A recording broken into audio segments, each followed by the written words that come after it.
Welcome to Grown Men Chopping It Up with J.R. Ryder and Kerry with the K. This is a grown-up place for grown-up talk. Put the kids to bed and crank up the volume. And let's get to it.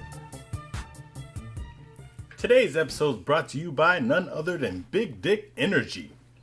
Confidence without cockiness. It's never misplaced and cannot be simulated. It's the sexual equivalent of writing a check for $10,000 knowing you got it in the bank account. Pete Davidson is 6'3" with dark circles, exudes big dick energy. Looks evil, but apparently is an angel and loves his girl publicly. Yeah. That's Ariana Grande's boyfriend, the guy from Saturday Night Live. Right, okay. So the sponsor was Big Dick Energy. Big Dick Energy. Is there anything special about reason why you know? Well, we had something in common. The folks at Big Dick Energy, they know what a brother like me is about. So as soon as I saw the email from them saying they wanted to sponsor the show, I was like, look, I got Big Dick Energy, so do you. Right. we can do this. All right. So is this in pill form? Is it something you drink? Or is it just... It's just something you have, like je ne sais quoi. Uh, Something you're born with. well, it was, I know there's Pride, in San Francisco. So I was wondering, was this your coming out podcast? Oh, no. I'm not coming out yet. Okay. I'm usually coming in. Boom. So it made it to another podcast. We got it again. Right back at you. Boom, boom, boom, boom, boom. We hope you enjoy the show. So far, so good. We get great feedback. That's good. So you want to share something? Oh, yeah. The girl from Uber Bay has an update for us. Uber Bay. So you want to remind the people what Uber Bay was? Uber Bay was the nickname the girl gave her husband. Husband? Yeah, I think was it her husband? Yeah. I can't remember what I did yesterday. Oh yeah, it was her husband. Yeah, it was her husband. So then he wasn't working, Right, and contributing stuff and was relying on her, but then got a job at Uber. Right. Yeah, I remember that. So now she he actually ended up quitting Uber. Huh? How do you quit Uber? Right. He stopped driving the car. All right, so He sit in the car and say, "All right, quit. Maybe you tear off the sticker and throw it in the street and stomp on it." All right, so the dude he quit Uber. Yeah, so I guess I should go into her letter to let her. Okay, all understand why. right. Let me be quiet. He wasn't contributing to the bills. Blah blah blah. When you do that and you live off a woman, eventually they're gonna start feeling funny. Right. Especially if you're not contributing. Right. I think they may have not been having sex or something too, but you have to go back to the Uber Bay episode to know what was going on. Okay. So here's her email. Hey guys, so I'm updating you guys on the situation you guys discussed previously. Doom. So my husband ended up getting his old job back. Oh. That's great, right? Right. He's been paying the rent, helping out around the house. He's been helpful, positive, right? Yeah. So all this is great, but now somehow I'm feeling differently about him. Oh shit. Dun, dun, dun. Now he gets his shit straight and she feels different. Somehow I'm feeling differently about him. I love him just the same, but just this past holiday, should I say holiday? Yeah. Because I'm trying to disguise her a little bit in case he listens. Oh, okay. Well, it actually makes more sense. This past Mother's Day, he didn't do anything for me. Nothing. Not a card, a single rose, candy, nothing. I was so sad to say the least. He got the kids something though. This past Father's Day, I made sure I got him plenty of stuff, and he spent over $400 too on himself. That's what I'm talking about. I'm feeling all kinds of unappreciated, unloved, and bored because we don't go anywhere or do anything. The difference in our age is starting to play its role. So having said that, there's this guy that I've been friends with for a few years now. Oh shit. A coworker, in fact. Oh. I want to blast him because I'm feeling petty at the moment, but I'll wait. Anyways, we've been friends for a good 3 or 4 years. We had a brief fling in the summer of 2016. Wait a minute. She was still married. That's why she calls it a brief fling. Right. I mean, he nutted fast, but... Yeah, like how many times is brief? Yeah. Or maybe he was wearing briefs. Yeah, or maybe she's wearing his briefs. He was flinging dick briefly. She was catching brief strokes. Oh, wait, she said nothing sexual. Oh, shit. It's not a fling. Doesn't qualify. That's not a fling. That's nothing. And you didn't see his briefs if it wasn't sexual. Right. He wasn't slinging brief strokes. Right. She said, just hanging out and enjoying each other's company. So, before I say anything more, he's a married man. Oh. Recently married, in fact. That's what I'm talking about. Get somebody else's bae. Yeah, fuck up Happy Homes. But according to him, he's in love with me. Yeah, right. And I was born last night. She don't believe him. She shouldn't. He's in love with her and they didn't have sex.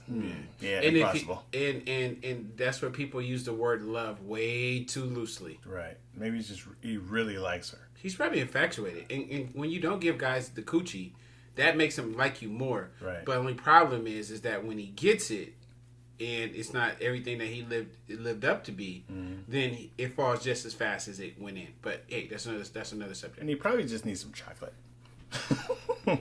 And I was born last night. I really like him though, but he plays too many stupid games for me to take him seriously. He can't take you seriously because he has a wife. And y'all haven't had sex. We hung out a couple times in the past few weeks, but I ended it recently because I don't want to end up getting caught, and he's not even doing anything for me. You know what that translates? He's not giving her the dirt Like diggler. giving her the diggler. So it ends up not being worth it. The thing is, though, I do have feelings for him even though I chose to leave him alone. What I really need to know, though, is what the hell to do at home. I'm literally going crazy. If work doesn't make me crazy, being at home definitely will. I'm over everything right now. I'm bored. The sex has dwindled significantly. I'm in my early 30s, but being with my husband makes me feel like I'm 60. I have no life. It's work and home and kids, and that's it. Rarely do we go out on dates, and if we do, I have to initiate it, and she's the woman. I'm so tired and over this whole marriage, but my concern is for my kids more than anything. I grew up without both parents, and I don't want that for them. I'm not thinking about me. That's half of the problem. I've been depressed, just all over the place. Then my husband calls all day like I'm not at work. Just too much right now. Sorry this is so long. Sincerely, bored-ass wife. Wow. So let's go back a little bit. Let's dissect this one piece at a time. All right. Let's start way back. Right. Starting in the beginning. He got his old job back. Okay. He's paying rent. So I think that when you're in a situation where it seems like gender roles change, or you find yourself doing something that you didn't see as how your life was going to play out. Right. It's hard to bounce back from that because you had an idea of what your marriage should look like. The problem is that if you don't express that with the other person, they have no idea. So I understand how you were looking at it, but look at it like this. Sometimes us men are working so much, and when we're really young, that's all we've ever done is work without a break. So sometimes you need to take a break so you don't have like a breakdown. Yeah. So, people like me and you, we've been working or hustling or something ever since we were like 10, 11 years old. Right. Without a break. You know what I mean? So when he went to go do Uber or stuff like that, that's when you're talking about you're married, that's not your boyfriend. So marriage is work. Yeah, it's a contract. But that's when the work comes in. The work isn't when it's all good and they're doing what you want. The work comes in when they're not doing what you want. Yeah. Because that's when the work starts. So if you're over the marriage, to me, you're over the work part of it. And it has nothing to do with who the person is you're married to. It's the work that you have to do no matter who you're going to be with. Right. Because you still got to do some work. Right. So you agree with that, right? I do, yeah. So the whole Uber thing, I think that if that's when you support that person, it sometimes it's not easy and it don't look good. Right. It don't feel good. They wake up, I want to be an astronaut. Well, fuck, my job is to fucking help you put your helmet on. Send you out with your bag lunch. Yeah, all right. Right. So what's the second part? The Mother's Day thing, he didn't do anything for her. Not a card or nothing. Okay. How important is Mother's Day to you? Yeah. You know, or did she tell him? Did she tell him that that's important? Yeah, you shouldn't have to tell him. Why not? Mm-hmm. Like, nobody is a mind reader. Like, don't hold on to that thing. Like me, I personally have a bad memory. If you want anything from me, you better tell me close to the day of when you want it. I don't remember anybody's birthday. Yeah. I don't remember anything. But just let me know. Yeah, I get in trouble for that all the time. All the time. I remember shit. I don't remember shit, but I have no problem. You know, I'm more into the little things anyway. So certain days like Mother's Day and Valentine's Day and all that stuff don't mean anything to me because I'm going to give you flowers anyway just because that's what I like to do. Yeah. I'm going to buy you little things because that's what I like to do. So that's what I'm saying. Like, what kind of relationship do you have? You have to speak up for what kind of relationship you have. You are in charge of your own happiness. Yeah. He's He's not your man. He's not. He's not the manager of your emotions. So, what you saw what he did for himself on Father's Day, he spent $400 on himself. Right? Why? Right. Because he's in charge of himself being happy. You know what I'm saying? Like, I know that he also has to take care of you, but you also have to express exactly what you want. It's like when you pray for something from the universe or God or whatever you want to call it. You can't say, hey, I want me a wife. You send you somebody, you get married. She sleep with half of San Francisco. Yeah. You ask the universe, why you bring me a hoe? Well, you didn't say that you didn't want a hoe wife. Right. You just said you wanted a wife. Like, people say this. Somebody said this. They said, you know, they were talking to me about their relationship, seeing how I'm a relationship expert. Yeah. And they said, you know, I prayed to God for a good husband. And then the next 2 weeks, you know, I found out my husband was cheating on me and all this other stuff. I was like, right. Well, you prayed to the universe for a good husband. You don't have a good husband, so the universe was removing this person from your from your life. So now you found out all the shit that he had done. Mm-hmm. So when you're saying this stuff that you're saying, you know, what kind of prayer did you say recently? Right. Then the universe has a very good sense of humor. Yes.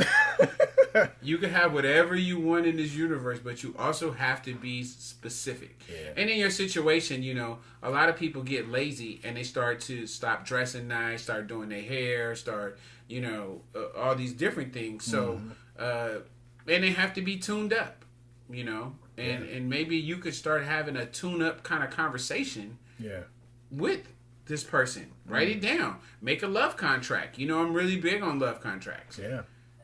And also, too, did he do anything for you last Mother's Day or the one before that? Or yes, that's what I'm saying. Because if he got consistent then, and he's missing now. Right. Then he might be seeing a coworker. Or maybe he didn't think you know Mother's Day was important to you. Right.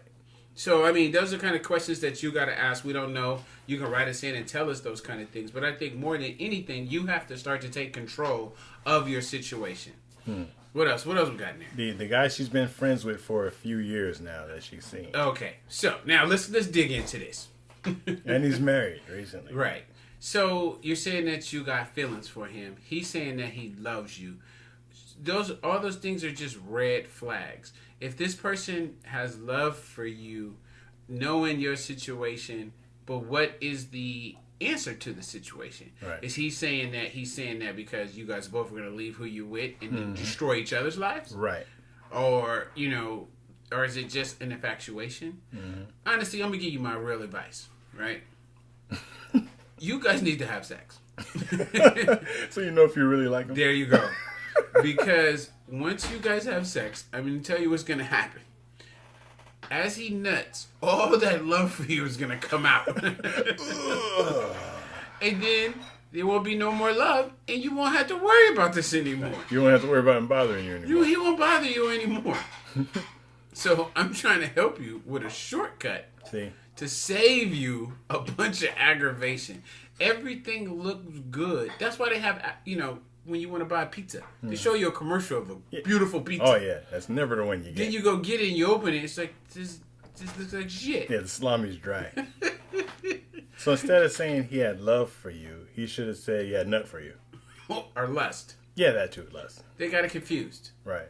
And of course, he seems like a better option than what you have because you're not. He's a rental car, right? Right. You have a car at home, but you drive the rental. And you're like, oh my god, I love this rental. Yeah.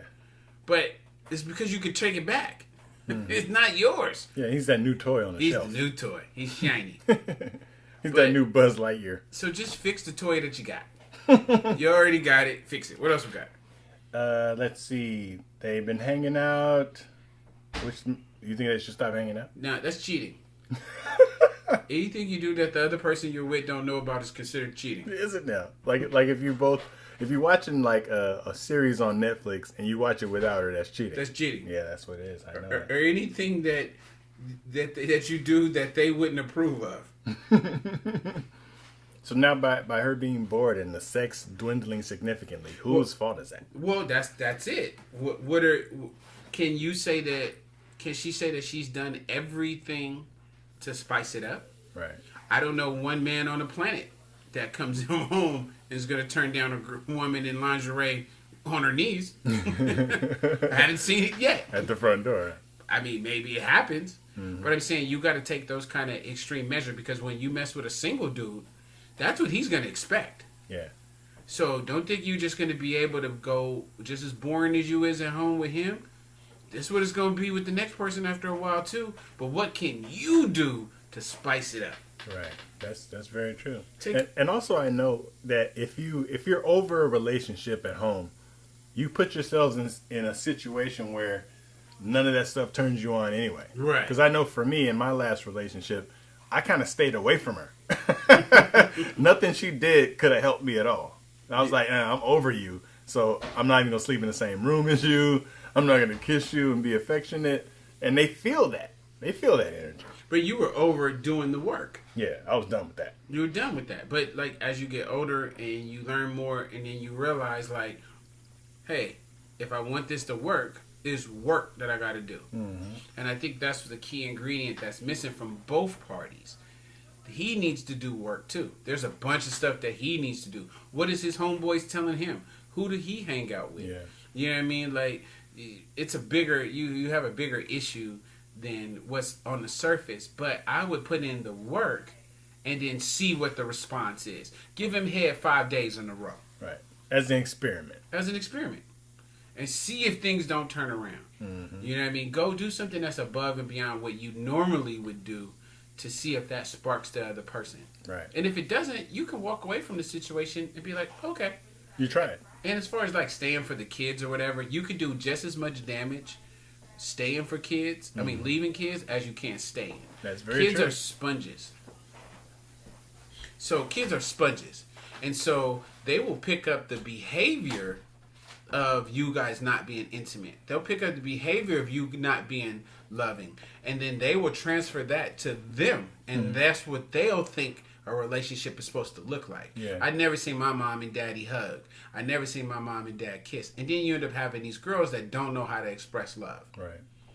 You know, as far as in a couple. So you can do just as much damage in a relationship as you can without the kids. Right. The number one thing you could do is show them strength. Like, we're not happy for these reasons, and this is what we're going to do. We still love you, but, you know, mommy wants to go screw this stranger who works with me. Damn it. So you think it's okay for her to have to initiate the dates? Or? Yes. I don't see nothing wrong with that. Who gives a shit? If you get to go on a date, let me tell you, I was talking to a dude, and he was talking about that. And he said, well, I don't want to always initiate. I'm like, well, when you initiate, what's happened? He was like, well, you know, we do this and we do that, and are you happy when it happens? Yeah. Mm-hmm. What the fuck do you give a shit for? If you have to initiate taking your ass to work. Yeah. Your job don't come to you. You have to initiate getting in your car and turning the key to make it go. You have to initiate cooking dinner. You have to initiate going. So you do it every part of your life. Mm-hmm. Who gives a shit if you're getting the results you want out of that? If the person never tells you no and is enthusiastic about it when it happens, count your blessings. Mm-hmm. There's a bunch of women who dudes don't get hard. So they can't initiate anything. They can't initiate a date because they ain't got no money to go on no date. Mm-hmm. So I think that, but if you initiate the dates, the good part about it is you get to do everything that you want to do. Mm-hmm. So why are you mad at that?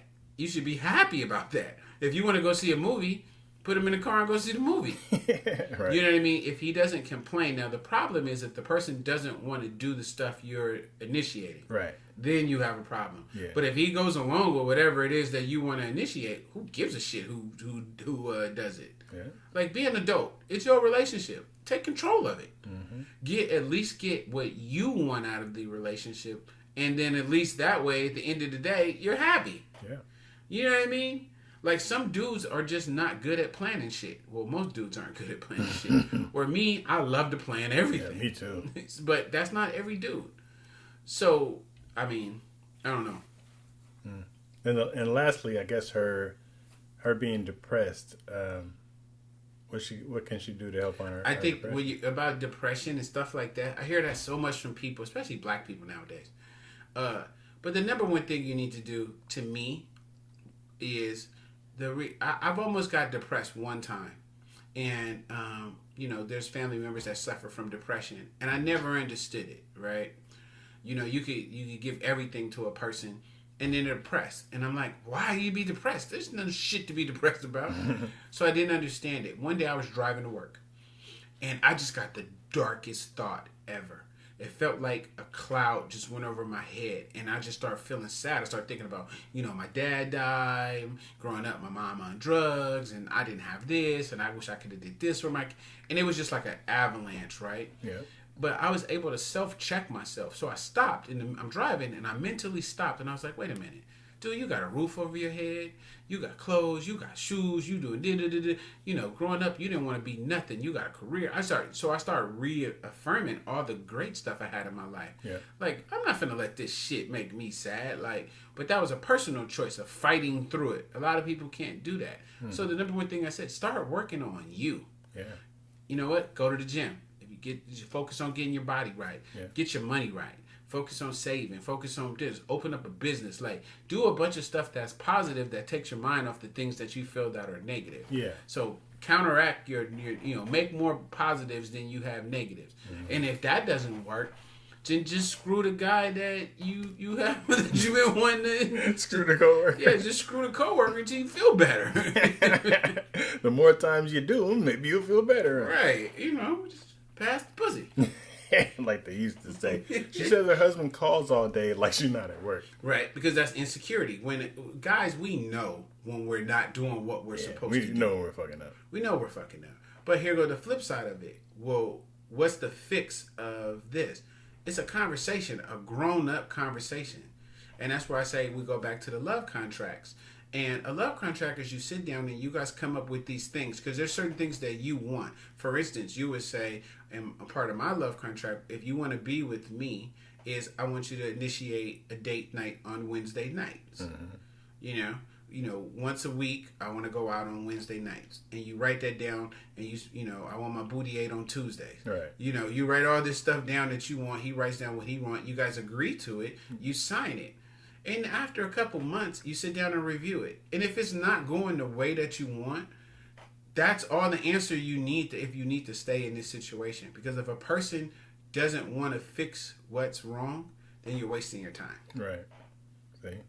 That's very true. And always screw somebody who is in the same position as you.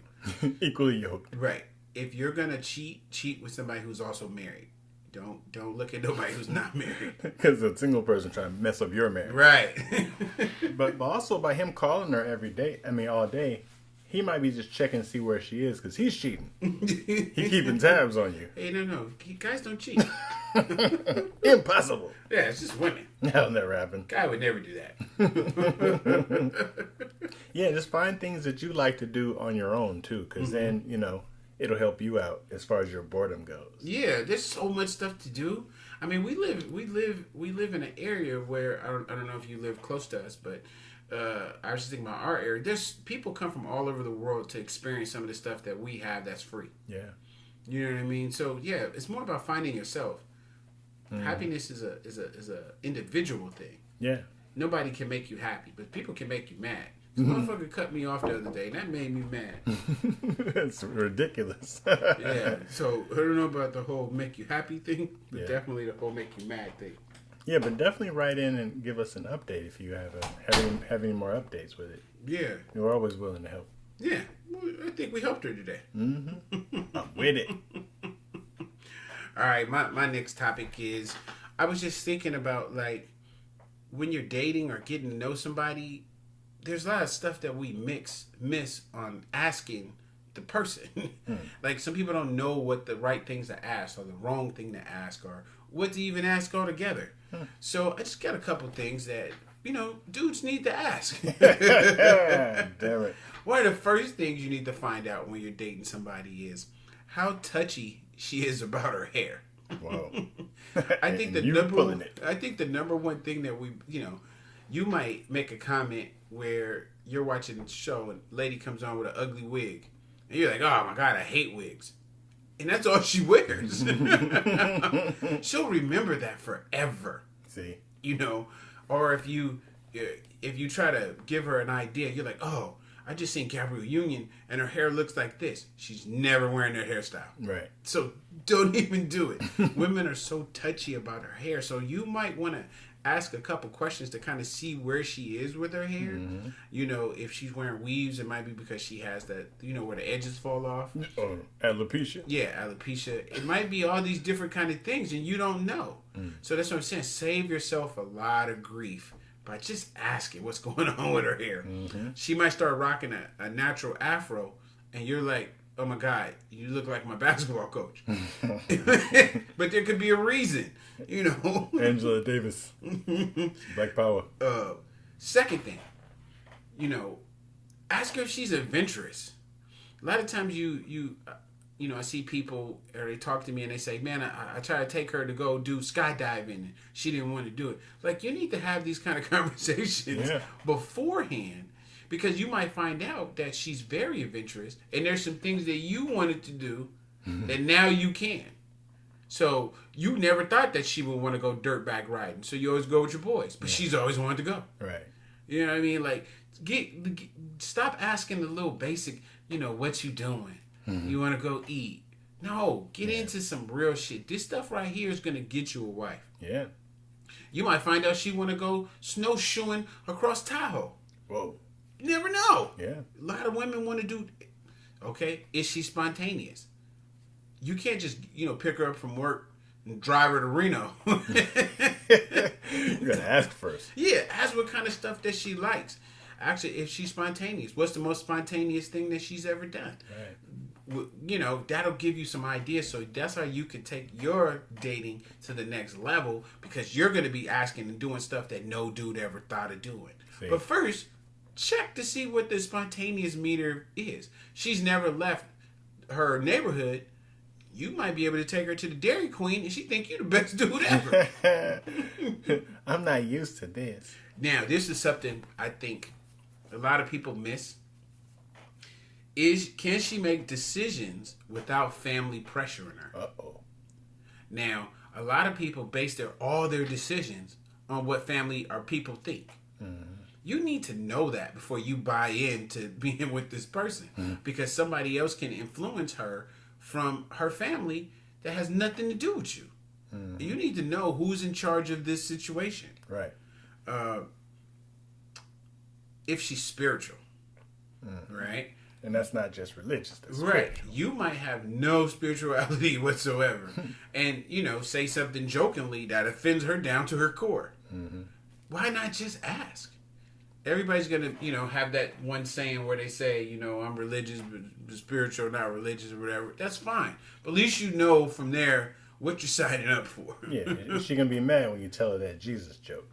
I got a good one. And last one I'm going to talk about is, how does she handle an argument? Because an argument isn't a horrible thing. A disagreement isn't a horrible thing. A horrible thing is how the person handles it. Can you say something or do something that pisses her off? Do you still get head? Yeah. Can you piss her off? Will she still cook for you? Right, wifely duties. Well, can you piss her off and she bounce back from being pissed off? Or once she pissed off, that's it. Don't talk to her. Don't move. Don't be close to her. Do nothing. Like, those are the kind of things you need to know. You need to kind of figure out before you start making decisions that go further. And that was just a list because, a couple people asked me, some advice and things they could talk about or how to break the ice and things like that. So I just want to help somebody today. That's about it. That's right. I'm sure there's a lot of people that be helped by that. I hope so. So, what's your next topic? Well, my first topic is about, how they say some men are bad fathers and blah, blah, blah. Whatever. Is there such thing? There's such thing as a bad father. No. He's a father, nonetheless. But I wanted to talk about the 5 worst fathers in the animal kingdom. Oh. Number 1 is lions. Lions are bad fathers? Yeah. You may already know that a male lion that recently became head of his pride will usually kill all the cubs sired by a previous leader. Holy shit. He kills all the kids that aren't his. But while that just makes lions terrible stepdads, it doesn't make them terrible fathers. What makes them terrible dads is a combination of greed and laziness. Papa lions spend most of their day lying in the shade, waiting for some of their wives to bring home dinner. The female does all the hunting. This is what I'm talking about. This is like the greatest ever. He's a pimp lion. They do all the hunting and pretty much all the parenting. The male's job is to protect his territory from other prides and scavengers like hyenas. Once the mama bring home her kill, the male lion is always the first one to get to eat, and he leaves only scraps for the rest of the pride. That's what I'm talking about. Including any of his recently weaned children. That means any of the little kids, they get to eat the scraps too. I want to be a lion. If it's hunting season, an alpha lion will let his wives and children starve first. Yeah. That's a nigga there. Somebody got to protect the hood. I think that lion's black. Number 2 is grizzly bears. It's rare for any animal kingdom father to eat his own young when he isn't desperate for food. But the male grizzly bear will do just that. These baby daddies are extremely protective of their territories, which can range all the way up to 1,500 miles. Wow. That means like everything I see is mine. And they're opportunistic hunters, willing to kill and eat anything that happens to enter their home turf, even their own cubs. Tastes like chicken. That means mama bears have to be extra good parents, not only making sure to feed their cubs and teach them how to survive on their own, but also ensuring that the youngsters never happen to stray into their daddy's bachelor pad. They're gonna get eaten. Number 3 is bass. There are a lot of bad fathers under the sea. In fact, even those that are highly protective of their spawn, like male bass, are still prone to eating their own children. In the case of the bass, this occurs after most of the newborns have swam away and a few stragglers remain. Suddenly, daddy stops protecting his kids from predators and becomes a predator himself, swallowing up all of the stragglers as a reward to himself for helping the strong ones stay alive. Number 4 is a sand goby. Similarly, the male sand goby is relentless about guarding his eggs from predators. But even if he has plenty of extra food available, he'll still eat about a third of his kids. Delicious. Right. Baby. The other white meat. Okay, the male gobblers eat the largest eggs and leave the smaller ones to see if they survive. But number 5, last one, is the assassin bug. With a name like assassin bug, you'd hardly expect this insect to be sweet, but it also eats the children and the mother. So those are the 5 worst dads in the animal kingdom. So don't complain about your baby daddy anymore. Because he could eat your kid. Another show. Until next week. Till next week. So that concludes our show tonight. We know there's a lot of podcasts you could be listening to. And should be listening to. So we thank you for riding with us. I'm J.R. Ryder. And I'm Kerry with a K. Make sure you look us up on Facebook or Instagram, or get at us on grownmenchoppingitup@gmail.com. That's spelled out GROWNMENCHOPPINGITUP. And remember, everybody kneeling ain't praying. Peace.